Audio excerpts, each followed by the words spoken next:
having reported in this these medical topics and health topics for a while, I started to see a trend. So we started to see the anti-vaccine kind of label be put on people. Although, as we know, there's ex-vaxxers, there's people that are just risk aware, there's people actually scientists that read the studies that want to wait a little longer. We saw that with opioids. People were being called anti-opioid with statins, anti-statins. This anti-vaccine, I mean, that's really just a derogatory statement. It's Sure. hit runaway speeds. And here's what the headlines are looking at now. Wow. Okay. Millions of Americans view being anti-vaccination as part of their social identity. And this says in there, researchers found that 22% of Americans actively identify themselves as anti-vaccination. Moving on, we have a poll from Associated Press. Wait. Go back to that. That is gigantic. Jeffrey, when I started this with Vaxxed back in the early 2016, they were saying 3 to maybe 5% would identify as anti-vaccine. We're up to 22%. Did we win? Did we already win this? Have we won this already and we just didn't recognize it? I mean, that's incredible. Self-identifying now as anti-vax. I guess that's what happens when you keep calling every doctor that doesn't want to get a vaccine because they saw that it wasn't properly safety tested. You call them anti-vax. Every superstar, every movie star, every athlete that says, hey, I just don't see the safety trials there, I'm not getting it, you're anti-vaccine. Well, I guess a lot of people said, you know what? I guess you're right. I guess I am.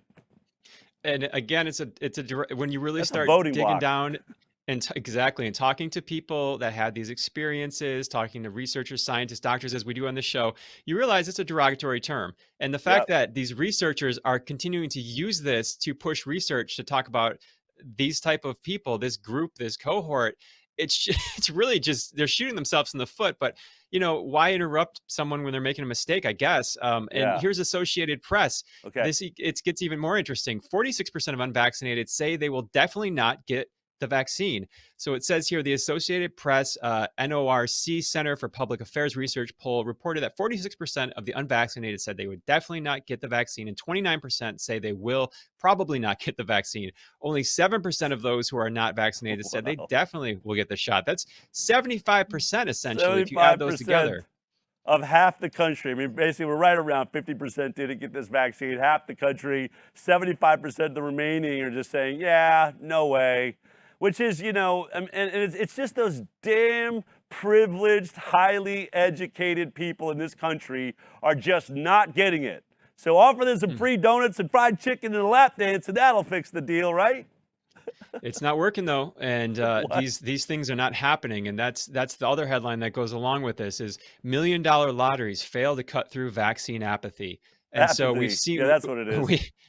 We've always seen this. We've seen, and in here it says, quote, "It's just not working," said Erwin Redlinger, who directs the Pandemic Resource and Response Initiative at Columbia University. People aren't buying it. The incentives don't seem to be working, whether it's a donut, a car, or $1 million. Or you could add beer to that, or a joint in New York. I mean, it's just not working. It's not apathy. People just aren't in a rush to die the way they're supposed to be, I guess. They don't want heart attacks. It's so hard, to get people to race into a heart attack, myocarditis, blood clotting, even though they make it look so appealing.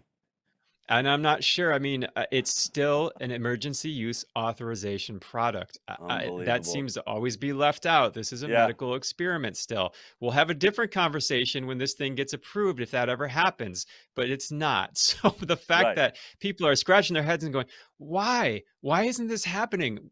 There's a couple good reasons. There's really a couple good reasons. Not everybody in this country actually signs up to be a lab rat. I mean, it's okay. You got 50% of the country. They're dedicated. They're going out there. They're risking their lives. They're on the spaceship to Mars. But the rest of us, pick up the walkie-talkie. Let us know how the weather is on Mars before we decide to go anywhere near it. If you like that clip, then be sure to check out our live broadcast of The High Wire every Thursday morning at 11 a.m. Pacific Time. You can watch it on Facebook, YouTube, iTunes, and Twitter. We'll see you there.